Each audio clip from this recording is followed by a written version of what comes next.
Bonjour à tous et ravi de vous retrouver encore en ligne. Comme vient de le dire Philippe, nous sommes pour la deuxième week-end d'affilée, non pas en présentiel, mais en ligne. Mais on est heureux de se retrouver ensemble parce que je le crois. Il ne suffit pas d'être dans un même lieu pour être ensemble et on peut être dans divers endroits, mais être ensemble, connectés par l'Esprit de Dieu, connectés à ce que Dieu veut faire. Et je le crois, Dieu a une parole pour quelqu'un derrière son écran et j'aimerais vous le dire avant même d'aller dans le message. Je suis heureux de pouvoir partager le message que le Seigneur a mis sur mon cœur et je veux le dire avant même de commencer, il y a une parole pour toi, il y a des gens qui sont là dans l'attente de recevoir quelque chose de la part de Dieu et j'aimerais vous le dire, Dieu a une parole pour toi, Dieu a une œuvre qu'il veut accomplir. La Bible dit que nous sommes son ouvrage ayant été créé en Jésus-Christ pour des œuvres bonnes que Dieu a préparées d'avance. Et ce qui réjouit mon cœur, c'est qu'alors même que nous sommes séparés par divers kilomètres, par diverses circonstances, il y a cette réalité que Dieu, ce matin, aujourd'hui, Dieu a préparé une œuvre d'avance pour toi. Il y a une bénédiction qui est préparée pour toi, spécialement ce matin. Alors j'aimerais le dire et je prie fort que derrière un écran, quelle que soit la circonstance, et quand je dis quelle que soit, c'est pas pour limiter les circonstances, pas pour limiter la douleur, et on va en parler dans un instant, mais je crois que quelles que soient les circonstances de notre vie, Dieu est plus grand que nos problèmes, Dieu est plus grand que les géants qui peuvent nous faire face, Dieu est plus grand que les montagnes qui peuvent être face à nous, Dieu est plus grand que les forteresses qui peuvent nous environner, Dieu est tout puissant, il est illimité, et à travers des écrans, Dieu est capable d'agir, Dieu a une parole et une œuvre qu'il va accomplir pour chacun d'entre nous. Vous le savez, il y a 2 semaines, j'apportais un message lorsque Jésus entre dans Jérusalem, une semaine avant Pâques. Ce message intitulé « C'est l'heure où Dieu voulait restaurer, Dieu voulait se révéler et c'était l'heure de la restauration, là où Dieu restaurait, là où Jésus restaurait le royaume de Dieu et sa justice. » Et puis la semaine dernière, vous le savez, c'était Pâques et le pasteur Mathieu a apporté un message qui s'intitulait « Tout est accompli ». Et nous le croyons, oui, il y a une semaine, nous fêtions Pâques, nous célébrions le moment où Jésus, lors de la fête de la Pâques, est mort, il a donné sa vie sur la croix, et puis il est allé au tombeau, et puis le 3e jour, Jésus est ressuscité. Sur la croix, Jésus a pu s'écrier « Tout est accompli ». Et le pasteur Mathieu nous rappelait ce que voulait dire « Tout est accompli ». Mais j'aimerais le dire, si j'en parle ce matin, si j'en parle aujourd'hui, c'est parce qu'il y a cette réalité que oui, il y a plus de 2000 ans en arrière, lors de la fête de la Pâque, Jésus est mort et puis le 3e jour, il est ressuscité. Oui, il est vrai qu'il y a des siècles en arrière, Moïse célébrait la Pâque avec le peuple d'Israël avant de sortir d'Égypte et de 430 ans d'esclavage. Oui, la semaine dernière, nous fêtions Pâques et nous nous rappelions ce moment où Jésus est mort pour chacun d'entre nous. Il a pris nos péchés, il a pris nos douleurs, il a pris nos blessures, il a pris nos maladies et il a tout accompli. Mais j'aimerais vous dire, Pâques, c'est tous les jours. Pâques, ce n'est pas juste la semaine dernière, ce n'est pas une fois dans l'année, c'est tous les jours. Paul disait, Christ, notre Pâques, a été immolé pour que nous puissions entrer dans la résurrection de Jésus, que nous puissions vivre la vie qu'il a acquise pour nous. Lorsque tout est accompli, lorsque Jésus disait tout est accompli, le pasteur Mathieu nous le rappelait, ça a une telle signification et je vous invite à re-regarder le message. Si vous ne l'avez pas encore fait ou si vous l'avez oublié, re-regardez ce message puissant, tout est accompli. Il y a une telle puissance dans le tout est accompli. Mais j'aimerais le dire, la Pâque, ce n'est pas que la semaine dernière, c'est tous les jours. Tout est accompli pour que tout devienne accessible pour nous aujourd'hui. Tout est consommé pour que tout commence pour nous aujourd'hui. Tout est payé pour que tout devienne possible. Tout est vaincu pour que tout reprenne vie en nous. Il y a cette réalité à ne pas célébrer Pâques une fois dans l'année seulement, mais à célébrer la Pâque, Christ notre Pâque, à le célébrer tous les jours, à le célébrer quelles que soient les circonstances de notre vie et à réaliser que Jésus est ressuscité, qu'il est vivant au siècle des siècles et qu'aujourd'hui encore il est au ciel, il intercède pour nous auprès du Père. Jésus en ce moment même, alors que des fois on a le sentiment d'être abandonné, d'être isolé, d'être seul, Jésus en ce moment même prie pour toi mon ami. Il prie pour toi derrière ton écran, dans l'espace où tu te trouves, dans l'instant où tu te trouves, dans les circonstances dans lesquelles tu te trouves. Jésus est en train de prier, il est en train d'intercéder en ce moment même pour vous et moi. Il est en train d'intercéder pour nos situations, pour que la vie, alors qu'il est ressuscité, pour que sa vie puisse prendre vie en chacun de nous. Tout est vaincu pour que tout reprenne vie en nous. J'aimerais continuer sur cette thématique de la croix, sur cette pensée de la Pâque, parce que la Bible nous montre Jésus qui est mort, qui est ressuscité, mais la Bible ne s'arrête pas là. Les évangiles ne s'arrêtent pas là et le Nouveau Testament ne s'arrête pas là. Il y a encore toute une œuvre qui va prendre place et les apôtres, les disciples qui vont continuer l'œuvre que Jésus a commencé lors de son ministère sur terre. Mais même lorsque Jésus est ressuscité, il n'est pas monté tout de suite au ciel. Jésus va rester là plusieurs jours et pendant plusieurs jours, il va apparaître à ses disciples, leur expliquant par les Écritures ce qui le concernait, ce qui était prophétiquement annoncé et qui annonçait sa mort, qui annonçait sa résurrection, qui annonçait son œuvre. Et Jésus va prendre le temps d'apparaître plusieurs fois, ressuscité aux disciples. Et puis il y a plusieurs apparitions, mais il y en a une particulièrement qui m'intéresse ce matin. C'est dans Luc au chapitre 24, lorsque Jésus va apparaître à 2 disciples qui sont en chemin vers le village qui s'appelle Emmaüs. Et alors que c'est une douzaine de kilomètres de Jérusalem, voilà ces 2 disciples. Dans le contexte où Jésus, le Messie, celui qui était le libérateur, qui allait les libérer de Rome, qui allait les libérer des Romains, voilà que ce Jésus, en qui ils avaient placé tout leur espoir, ce Jésus est mort. Il a été enterré et voilà que le corps, on ne le retrouve plus. Le désespoir prend place. Et ces disciples sont tellement le reflet de l'incompréhension, de la tristesse, du désarroi, du désespoir qui règne dans leur cœur et dans le cœur du peuple à ce moment-là. Et voilà que Jésus se met en chemin avec eux, il parle avec eux et les disciples ne se rendent pas compte que c'est Jésus. Et Jésus les écoute leur tristesse, écoute leur désespoir. Et ces disciples sont tellement le reflet de parfois ce que nous sommes. Et ce que j'aime dans ce texte, c'est que alors qu'ils vont s'approcher du village, la Bible dit, Luc dit, Jésus parut vouloir aller plus loin. Et il y a cette notion qu'alors qu'il y a le désespoir qui prend place dans nos vies, alors qu'il y a le désarroi, il y a la tristesse, il y a l'incompréhension totale, Jésus veut aller plus loin avec nous. Et le titre de mon message ce matin est tout simple, fatigué. Et c'est tellement la situation de tant et de tant de gens en ce moment, fatigués mais poursuivant toujours. Parfois nous sommes semblables à ces disciples d'Emmaüs. Jésus est ressuscité et pourtant nous vivons le désarroi. Jésus est ressuscité et pourtant les disciples qui se rendent à Emmaüs sont dans la tristesse et l'incompréhension la plus complète. Et c'est sûrement le cas derrière un écran ce matin, aujourd'hui. Tu es là et tu t'es connecté, tu regardes ce message en attendant d'avoir recevoir une parole, mais j'aimerais te dire cette parole est pour toi. Comme les disciples d'Emmaüs, tant de fois on se retrouve avec ce confinement qui se répète, un rassemblement, cette année qui ne s'en finit jamais et que depuis 1 an, on est dans cette situation dramatique. Parfois, c'est, sans parler du Covid, c'est la situation familiale, c'est la crise au niveau du travail, c'est la crise au niveau du couple, c'est la relation avec les enfants, cette tension qui ne s'arrête jamais, l'incompréhension, le désarroi, le désespoir qui se prolonge. Et pourtant, Jésus est ressuscité. Pourtant, la semaine dernière, j'ai fêté Pâques avec l'église, avec mes amis. Je me suis souvenu que Jésus est mort et qu'il est ressuscité, mais dans ma vie, aujourd'hui, c'est le désespoir.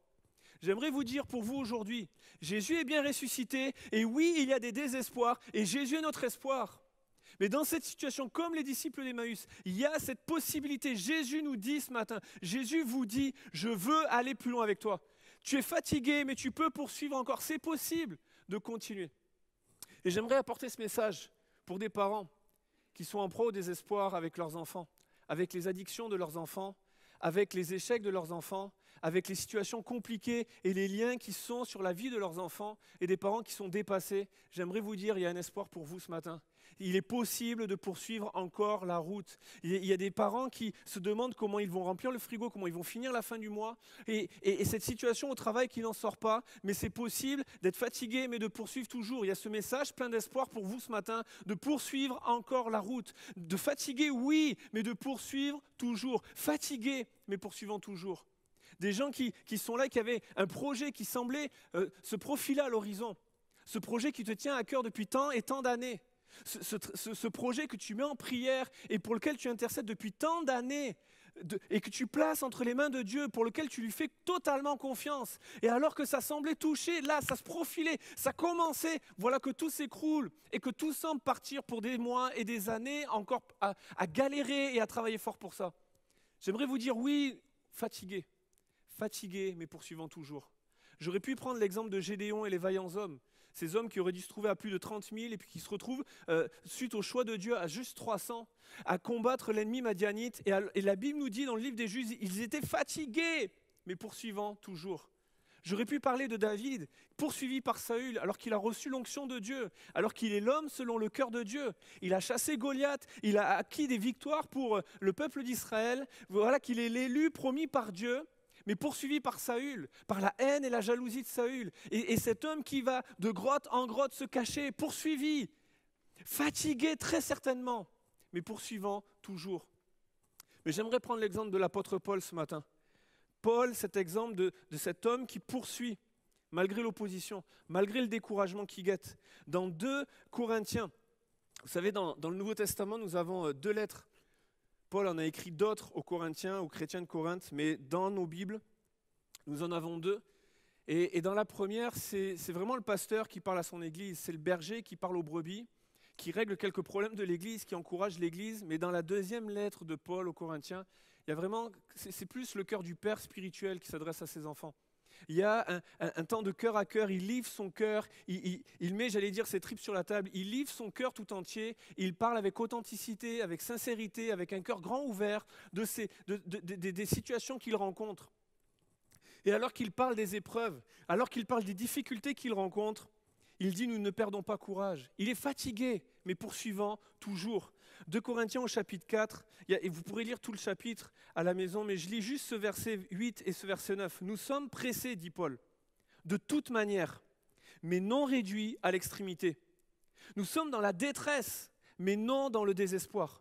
Nous sommes persécutés, mais pas abandonnés. Abattus, mais non perdus. » Paul était fatigué, mais poursuivant toujours. Et il écrit aux Corinthiens pour qu'il puisse s'identifier comme un père avec ses enfants, pour que ses enfants spirituels puissent s'identifier à lui. Et que lui, le grand apôtre Paul, qui a fait le tour du bassin méditerranéen, qui a implanté des églises, qui a fait des choses incroyables, ce grand apôtre Paul livre son cœur et dit « Mais je suis pressé de toute manière. Je suis abattu, je suis dans la détresse, je suis persécuté, je suis abattu, mais je ne suis pas réduit à l'extrémité. Nous ne sommes pas dans le désespoir. C'est possible, fatigué, mais poursuivant toujours. » Et mon premier point aujourd'hui, c'est simplement de vous dire, il est possible de poursuivre malgré les problèmes et les préoccupations. Il est possible de poursuivre malgré les problèmes et les préoccupations. Et quand je dis ça, je mesure pleinement que les problèmes et les préoccupations peuvent être immenses, peuvent être grandes. Et Paul parle de choses qui sont très préoccupantes, des problèmes qui sont immenses. Mais à 2 reprises dans ce chapitre, il dit « Nous ne perdons pas courage ». J'aimerais le dire à quelqu'un ce matin. Ne perds pas courage, ne perdez pas courage. Il est possible d'avancer et de poursuivre malgré les problèmes et les préoccupations. C'est possible pour toi, papa, maman, de poursuivre malgré les problèmes avec tes enfants. C'est possible pour ce couple de pouvoir trouver la restauration. C'est possible de se relever demain matin et d'aller au travail. C'est possible que ce projet puisse prendre vie et de continuer à travailler pour ce projet. C'est possible pour toi, c'est possible pour vous. Il est possible de poursuivre malgré les problèmes et les préoccupations. Paul dit 2 fois, nous ne perdons pas courage. Il le dit au début du chapitre, il le dit à la fin du chapitre, comme pour entourer cette situation pressante qui est autour de lui, qui est dans sa vie. Mais il garde le focus, et il garde le focus sur cette réalité que la foi ne rend pas les choses faciles, elle les rend possibles. La foi dans nos vies, notre foi en Dieu, notre confiance en Dieu, ne rend pas les choses faciles, elle les rend possibles. C'est possible. Je ne dis pas que c'est facile de poursuivre malgré les problèmes et les préoccupations. Je ne dis pas que ça va être facile de continuer sur ce chemin et dans cette épreuve qui dure depuis des années. Je ne dis pas que ça va être facile de continuer d'avancer et de rebâtir notre entreprise, notre pays dans la situation dans laquelle nous sommes. Mais c'est possible. La foi ne rend pas les choses faciles, elle les rend possibles. Et Paul donne une clé. Et c'est pour ça que je parle de Pâques. C'est que Paul dira « Je n'ai eu la pensée de savoir parmi vous autre chose que Jésus-Christ et Jésus-Christ crucifié. » Paul garde à l'esprit ce qui s'est passé à la croix. Ce moment où, pressé de toute manière dans le jardin de Gethsémanée, puis sur le mont Golgotha, alors que Jésus agonise et qu'il meurt pour nous, ce moment où on pensait que tout l'espoir était perdu, la vie reprend. Il est ressuscité et la vie prend le dessus, la mort n'a pu le contenir. Paul se souvient de ce que Jésus a accompli. Paul se souvient des prières que Jésus a faites pour nous dans le jardin de Gethsémanée. Et alors qu'il nourrit son âme de la croix, alors qu'il nourrit son âme que la croix a le dernier mot, alors que nous nourrissons notre âme, notre cœur, notre foi, qu'à la croix, Jésus a dit tout est accompli. Alors que j'entretiens ma foi de la réalité de la croix, de la puissance qui découle de la croix, de la grâce qui découle de la croix, là où ce brigand qui avait vécu et qui était condamné pour ce qu'il méritait, eh bien Jésus va lui ouvrir le ciel. Alors qu'il y a une grâce qui découle de la croix et que je nourris ma foi de cette grâce qui découle de la croix, je réalise que c'est possible pour moi de poursuivre. Je renouvelle, comme dit Paul, Mon être extérieur peut se détériorer, peut se détruire, mais mon être intérieur se renouvelle de jour en jour. Je me souviens que Jésus est mort à la croix, mais je me souviens que le 3e jour, il est ressuscité, qu'il est sorti du tombeau, qu'il est vivant, qu'aujourd'hui, il est au ciel et qu'il intercède pour nous. C'est ça l'esprit de la croix. Et alors que je me souviens et que je nourris mon âme de cela, je réalise que la foi ne rend pas les choses faciles, mais qu'elle les rend possibles. Parce qu'à la croix, tout est accompli. Parce qu'à la croix, alors que la mort avait pris le dessus d'un point de vue humain, la lumière a lui dans les ténèbres. Alors que Jésus était au tombeau, la lumière de Dieu a jailli et il est ressuscité. Et la lumière brillera du sein des ténèbres, dit Paul. Et j'aimerais vous le dire, la lumière peut briller du sein de nos ténèbres. La lumière peut briller du sein de nos difficultés. La lumière peut briller au milieu de nos oppositions. La lumière peut briller au sein de nos barrières. La lumière peut briller au sein de nos épreuves. C'est possible. Et ce n'est pas une question d'avoir une grande foi. La question n'est pas là. La question n'est pas de se dire est-ce que j'ai une grande foi ou j'ai une petite foi. On a le droit de demander à ce que notre foi grandisse. Mais ce matin, c'est possible et c'est accessible. Non pas parce que tu as une grande foi, mais juste parce que tu places ta foi dans un Dieu qui est grand. Ce qui compte, aussi petite que soit ta foi, elle a cette capacité, si elle est grande comme un grain de moutarde, elle est capable de déplacer des montagnes. Aussi petite que soit ta foi, elle est capable de déplacer les montagnes. Ce qui compte, ce n'est pas la taille de votre foi ce matin, c'est en qui vous allez la placer. De la placer dans un Dieu qui est grand, qui est bien plus grand que ce qu'on peut imaginer. Ce n'est pas la taille de notre foi qui va compter ce matin, c'est ce qu'on va en faire. Et alors qu'on la place en Dieu, alors qu'on la place et qu'on se place à la croix, et qu'on la place dans ce Jésus qui est mort et ressuscité, la lumière jaillit des ténèbres. La lumière jaillit dans nos épreuves. Et notre être intérieur se renouvelle de jour en jour. J'aime tellement cette expression. Paul dit que, alors que son être extérieur se détruit, se détériore, son être, parce qu'il a son focus sur sa vision est placée et garde le focus sur la croix et sur Jésus-Christ crucifié, glorifié pour nous. Alors qu'il entretient son âme de l'esprit de la croix et de ce que Jésus a fait, il dit mon être intérieur se renouvelle de jour en jour. Et en fait, il y a cette invitation à juste croire aujourd'hui et à recommencer demain. Ce qui est beau avec aujourd'hui, c'est qu'il revient dès demain. Et j'aimerais vous lancer ce défi aujourd'hui. Non pas de penser aux 10 ans à venir, mais juste à penser à aujourd'hui. Juste faire le pas, jour après jour. Et que ton être intérieur se nourrisse jour après jour. Et alors tu vas le nourrir jour après jour. Pas penser aux 10 ans à venir, mais juste jour après jour. Alors jour après jour, tu vas pouvoir poursuivre. Parce que c'est possible de poursuivre. Vous savez, un jour, je ne suis pas un grand sportif, pas un grand coureur, en tout cas de demi-fond. Et alors que j'étais au collège, on avait un cross et on était noté. C'est sur plusieurs kilomètres et puis notre trimestre et notre année au niveau de l'EPS dépendait de ce résultat à ce cross.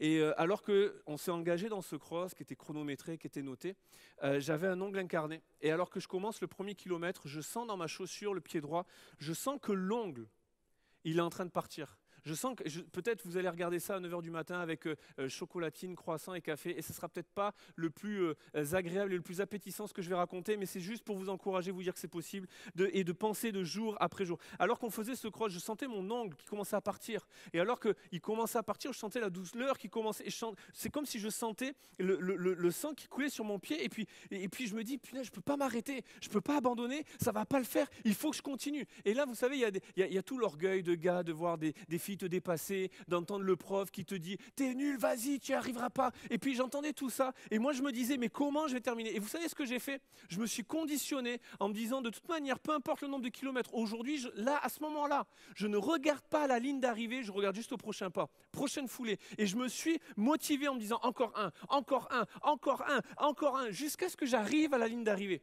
Et alors qu'on arrive à la ligne d'arrivée, le prof arrive et puis se moque un petit peu de moi toute l'année. Il m'a un petit peu taquiné pour être gentil. Et il arrive et puis il me dit je te laisse imaginer la note, mais ça ne va pas être énorme. Et alors on arrive au vestiaire et je dis rien. Moi je souffle le martyr, je sens que mon ongle est en train de partir. Et au moment où on arrive dans le vestiaire, j'enlève ma chaussure, j'enlève la chaussette, l'ongle part avec, ça pisse le sang, il y en a de partout. Et là le prof vient et puis il me dit je ne vais pas te noter sur ta performance, je vais te noter sur ton courage. Là dans ma tête je me dis j'ai 20 sur 20. Parce qu'il n'y a pas plus courageux que là à ce moment-là. Mais comprenez ceci, je suis arrivé à la ligne d'arrivée.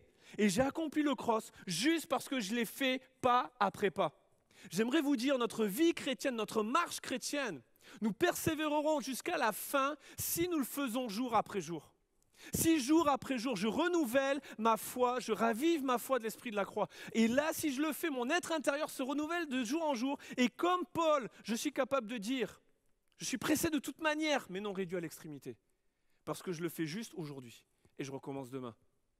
Vous savez, des fois, je parle de ça parce que des fois, on est juste à un mot de l'accomplissement de la promesse pour nous. Juste à une parole. Vous savez, Pierre, lorsqu'il est dans la barque et que Jésus marche sur l'eau, il est juste à un pas de marcher sur la barque. Cette femme qui a la perte de sang vient pour toucher le bord du vêtement de Jésus. Elle est juste à un toucher, juste à un geste de vivre le miracle pour sa vie. Elle aurait pu abandonner jusque-là, tellement elle a vécu et tellement elle a essayé de s'en sortir. Et au moment où elle est dans la foule, elle est juste à un geste. Mais parce qu'elle le fait et qu'elle pense juste à ce geste-là, elle est guérie. Des fois, on est juste à une prière de l'exaucement. On est juste à un jour d'y arriver. Alors j'aimerais te dire, ne perds pas courage. C'est possible de poursuivre. Juste faites-le aujourd'hui et recommencez demain. De jour en jour, dit l'apôtre Paul.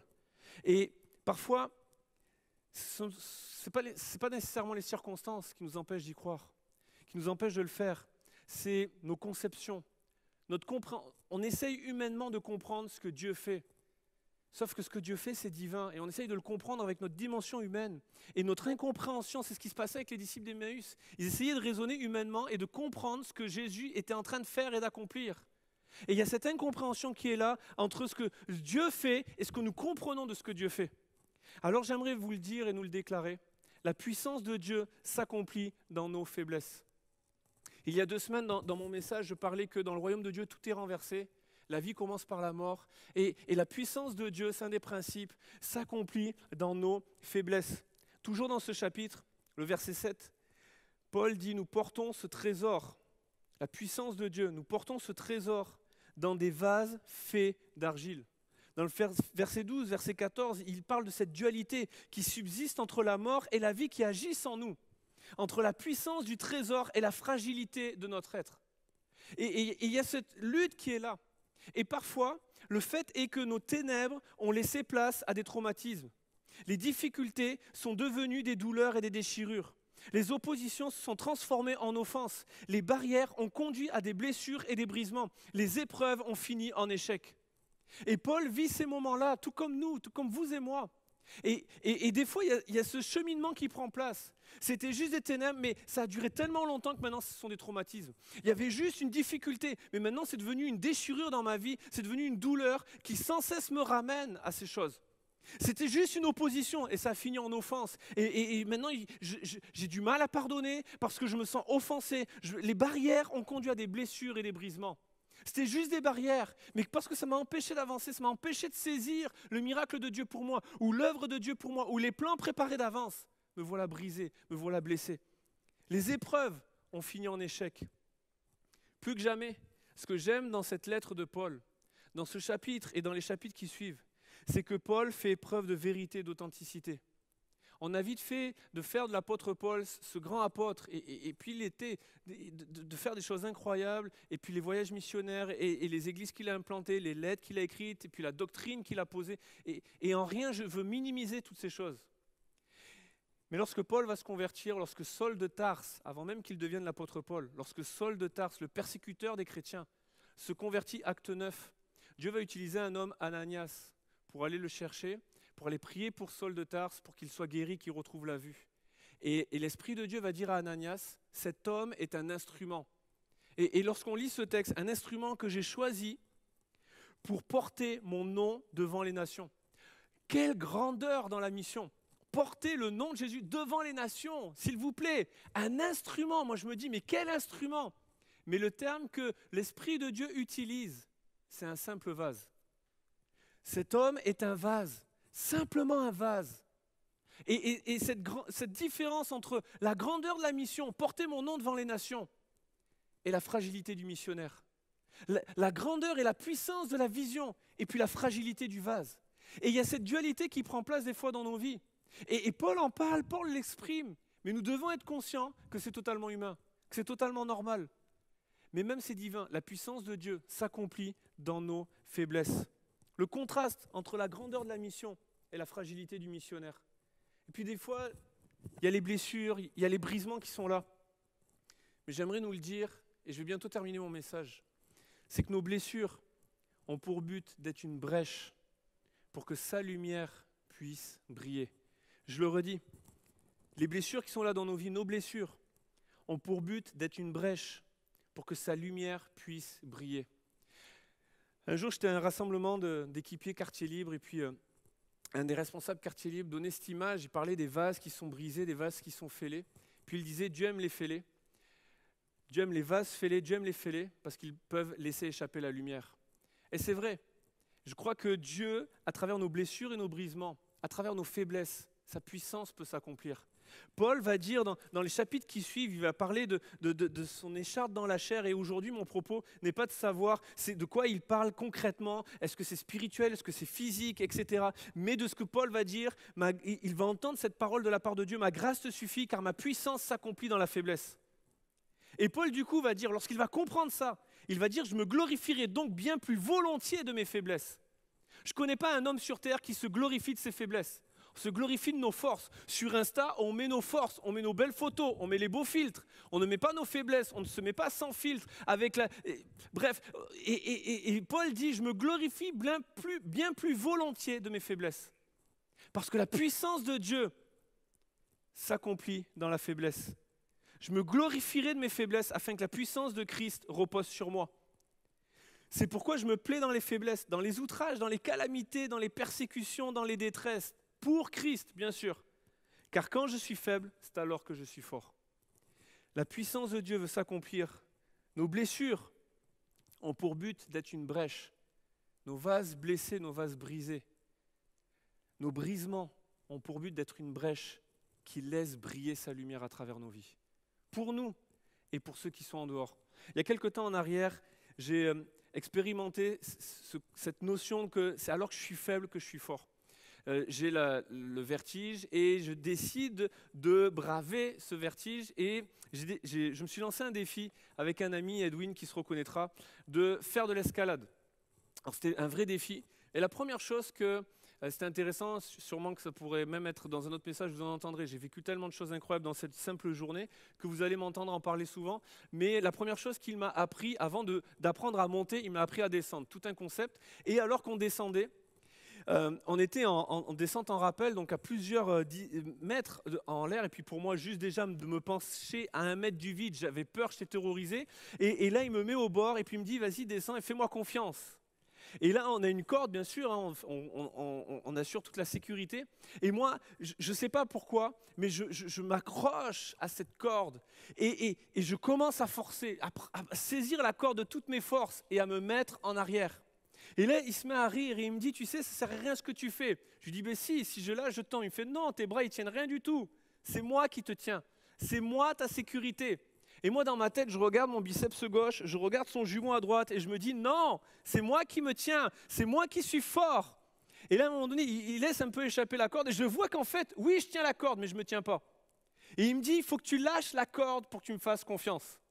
Et là, je le regarde, je ne fais pas de problème. Et là, il me fait, mets tes mains sur les fesses. Je fais, OK. Il me fait, maintenant, fais l'autre main, pas de problème. Il fait, non, fais les deux en même temps. Il faut que tu comprennes que c'est quand que tu réalises que tu ne te tiens pas, que c'est moi qui te tiens, que ma sécurité, elle est en toi.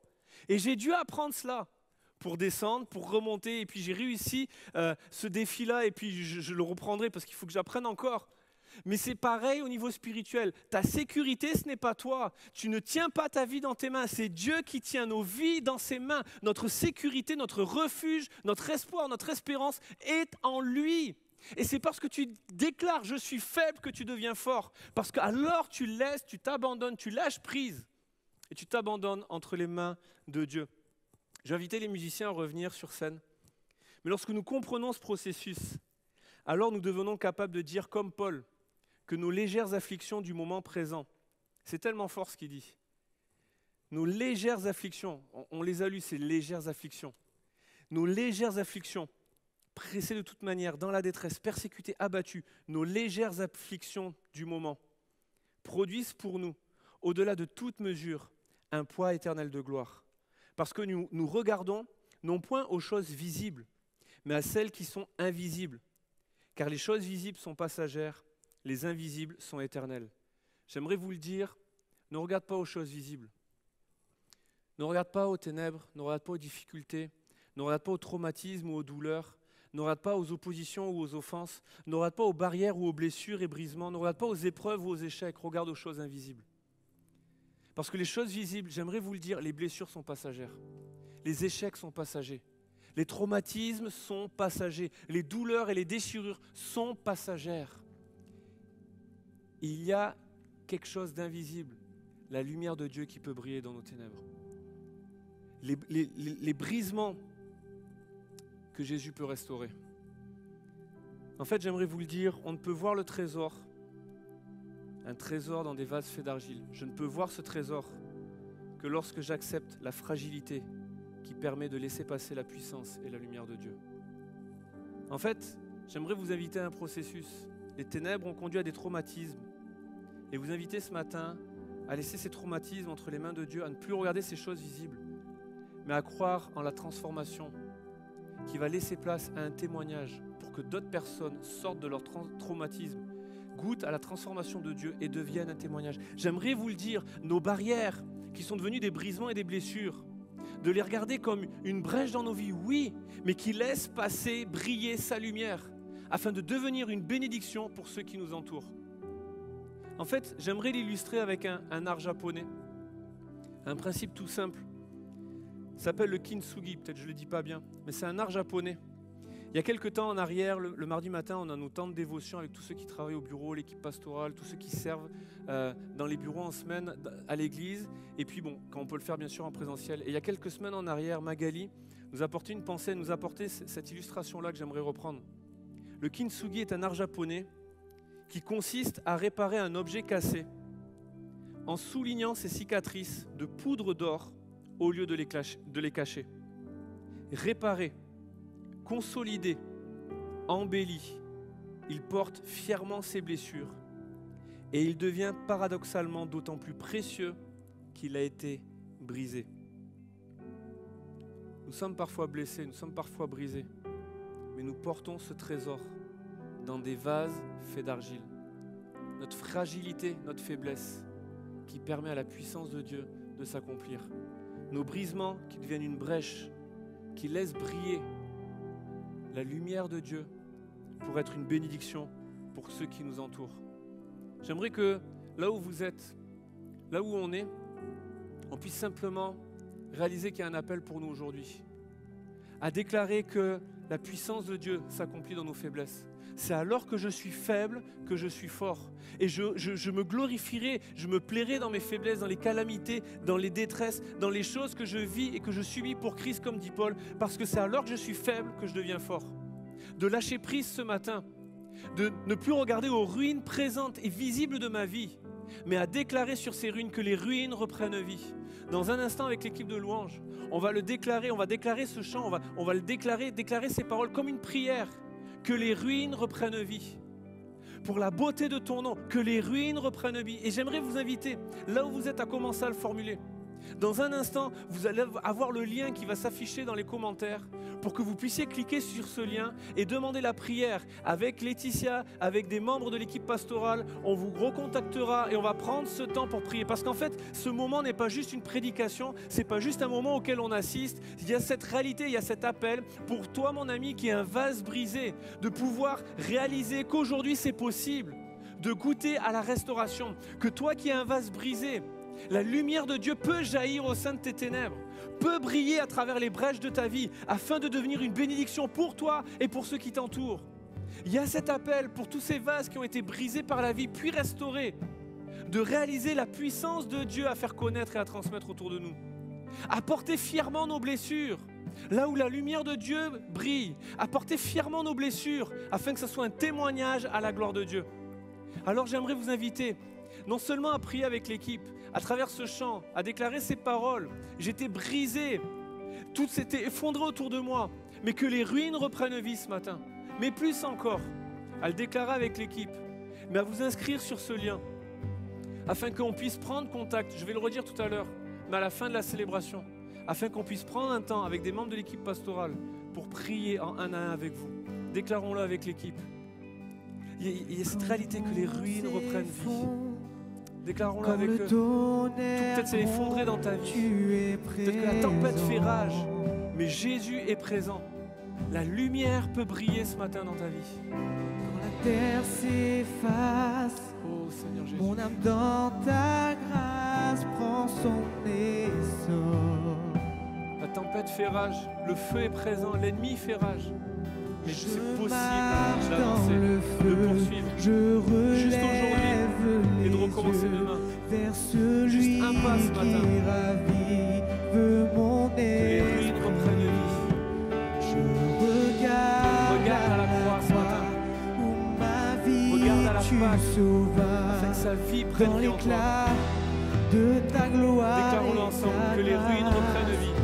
Que les ruines reprennent vie. Dans la beauté de ton nom, tu nous relèves des cendres. Dieu, tu règnes à jamais. Et le refuge de mon âme est à l'ombre de tes ailes. Je t'aimerai à jamais, je chanterai toujours. Quand le monde s'affaisse, mon espoir s'accroche à tes promesses.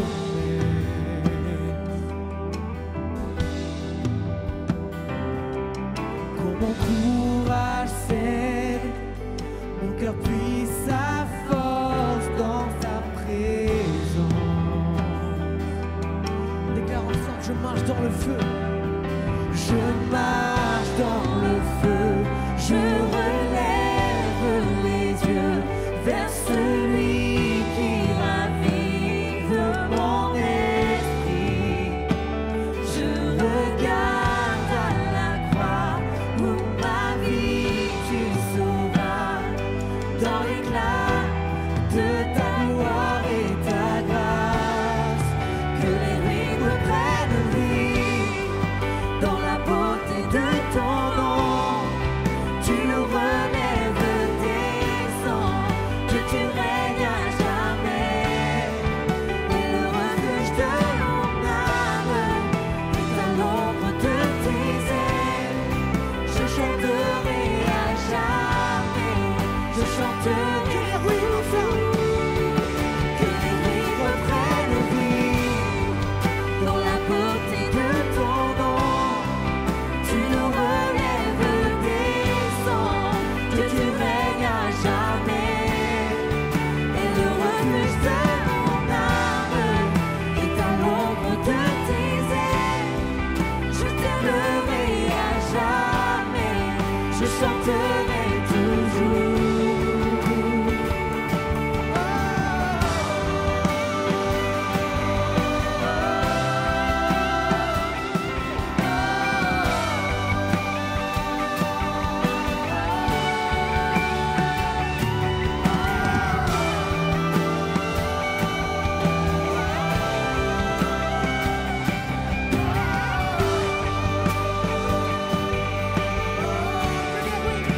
Reprennent vie dans la beauté de ton nom.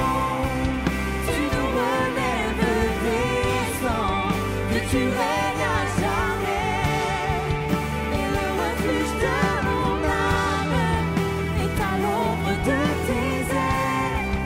Je t'aimerai à jamais, je chanterai toujours. Que les ruines reprennent vie. Dans la beauté de ton nom, tu nous relèves des cendres. Dieu, tu règnes à jamais. Et le refuge de mon âme est à l'ombre de tes ailes. Je t'aimerai à jamais, je chanterai toujours. Pleine vie. Dans la beauté de ton nom, tu nous relèves des cendres. Que tu règnes à jamais. Et le refuge de mon âme est à l'ombre de tes ailes. chanterai toujours. Seigneur Jésus, on vient devant toi ce matin et on prie que les ruines reprennent vie. J'aimerais encourager plusieurs personnes et dire à quelqu'un ce matin de manière particulière, c'est tellement fort dans mon esprit, ne baisse pas les bras, ne perds pas courage, ne pense pas au jour à venir, juste à aujourd'hui et recommencer demain. Ton être intérieur qui se renouvelle de jour en jour par la puissance de la croix. Seigneur, ce matin, je déclare et je proclame que des ruines reprennent vie, que des blessures deviennent des brèches, des brisements deviennent des brèches pour que ta bénédiction puisse couler et briller dans la vie autour de ceux qui ont été brisés, que ta bénédiction coule, Seigneur, dans le nom de Jésus. C'est bon de te faire confiance, c'est bon de lâcher prise, parce que tu es celui qui agit. Tu n'es pas limité par nos situations, tu n'es pas limité par nos incapacités, tu n'es pas limité par nos faiblesses, mais ta puissance s'accomplit dans nos faiblesses. Alors ce matin, on veut se réjouir de nos incapacités, on veut se réjouir de nos manquements, de nos faiblesses, de nos brisements, de nos blessures, parce que ta puissance s'accomplit ce matin.